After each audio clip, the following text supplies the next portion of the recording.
Hello pilots and welcome to MotionRC.com. I'm your product specialist Wesley, and today we're doing a deep dive overview on the all-new P-51 Mustang available right now from MotionRC.com. So let's start off with how it comes out of the box. The aircraft is fully painted for you and ready for decal application out of the box. Now, the only decals that do come pre-applied are your fuel tank decals, your side star and bar, and the white stripes on the wings, and of course your nose checkerboard pattern.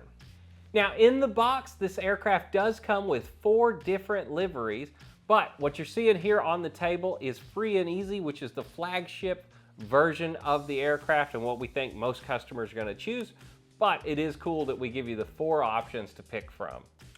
Assembly is very straightforward, but if you want to follow our full in-depth assembly tutorial, it will be linked on the product page of MotionRC.com. But for now, we're going to focus on some of the more feature-rich portions of this aircraft. Now, up on the nose, you're going to notice that it has an actual 4-bladed scale propeller with all the correct decals and nomenclatures on it to give this a really scale appearance. It is screwed together. You use different screws inside the propeller to actually hold all the individual blades on. So if you accidentally have a bad landing and you break one blade, instead of replacing the entire propeller, you can just change the blade out that snapped. Moving back from there, you're going to see the aircraft has a simulated exhaust port stack that is really true to the scale aircraft, and you gotta have it on a Mustang. It's gotta have this scaled out piece here. It's such an iconic portion that it has to be right on this aircraft. Now, as we move back further and into the wings, I'm going to talk about one of the biggest party tricks on the new Mustang, and that is the LED lights that are pre-installed in all the gun ports of the aircraft. You simply assign this to any 2-position switch you want. I really like a momentary, so as soon as you start holding the button, you're going to see them visually start to flash. And I will say these are plenty bright. You can see it coming at you in direct sunlight. So it's really a cool thing how they did this, and it really adds a lot to the model. Every time I fly this and I put the guns off, everybody around me goes, that's the coolest thing ever to see the guns actually work. The aircraft now has a quick connect 2-piece wing.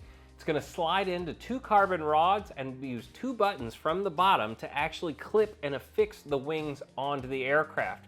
Gone are the day of the multi-function serial bus connector, and now you have a quick connect right there on the wing, so it's just a snap-in-place connection. Now, while we're out here on the wings, we also need to talk about an optional purchase that you can make when you buy the aircraft, and I highly recommend you get it. It's the quick drop actuator. The aircraft is pre-wired with servo leads out to your drop tank connection point. And if you buy this kit, it's as simple as sliding these on, plugging that wire on, and assigning it to an additional channel in your radio. And you can have drop tanks that actually work right out of the box on this airplane.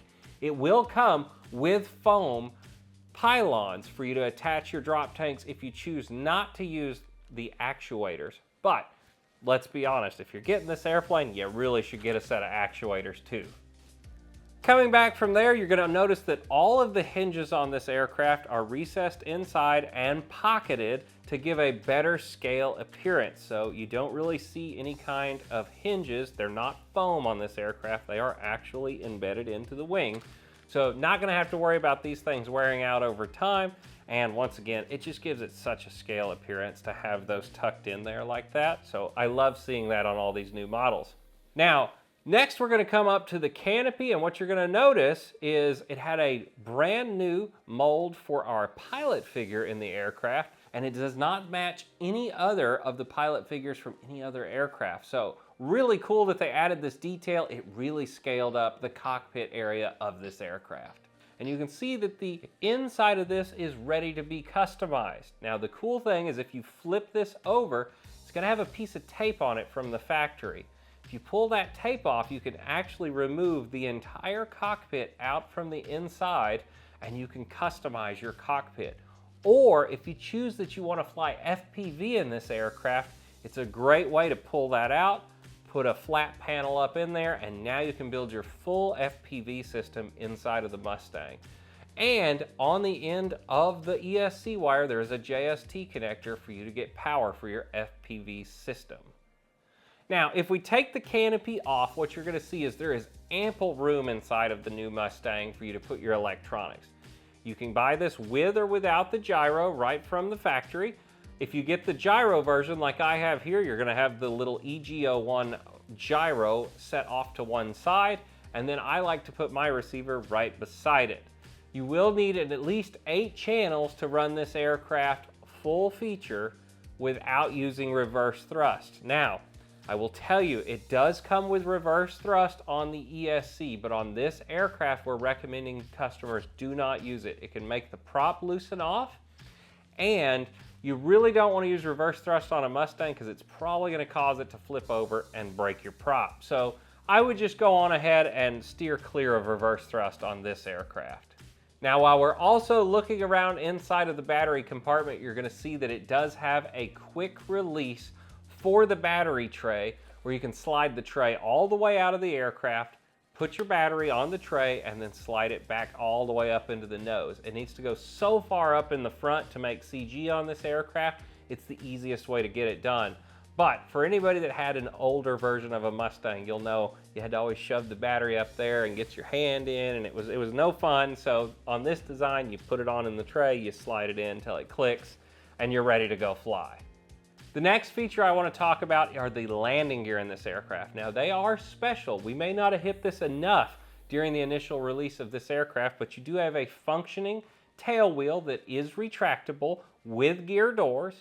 And then the mains themselves are a new design. You're going to notice that there is a servo actuated pin that goes in and out of the retract to lock it. That made it to where they could move the retract itself unit over to the side and save more space in the wing, making it even more low profile and more scale.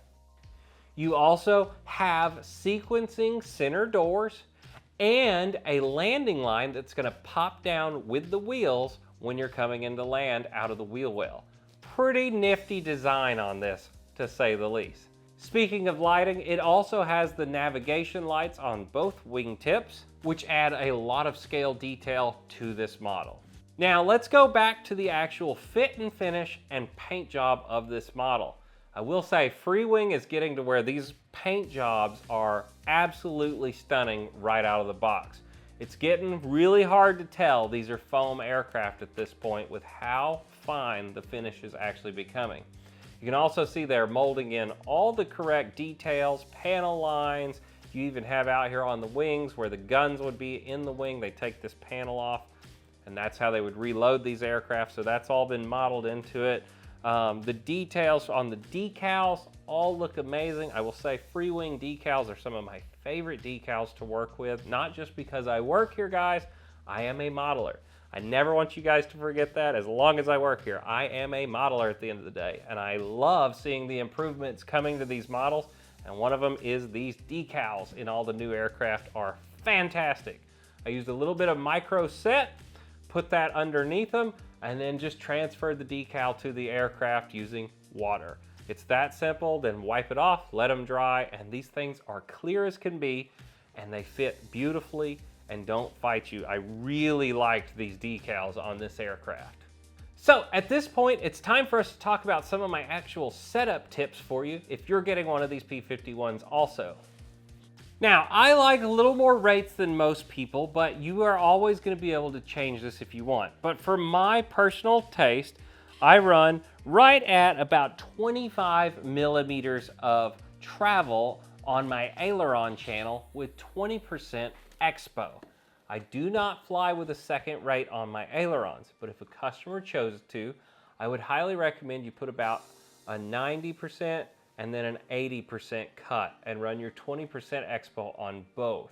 It'll really tame down the ailerons, although this Mustang's roll rate isn't just crazy drill bit like a lot of aircraft are.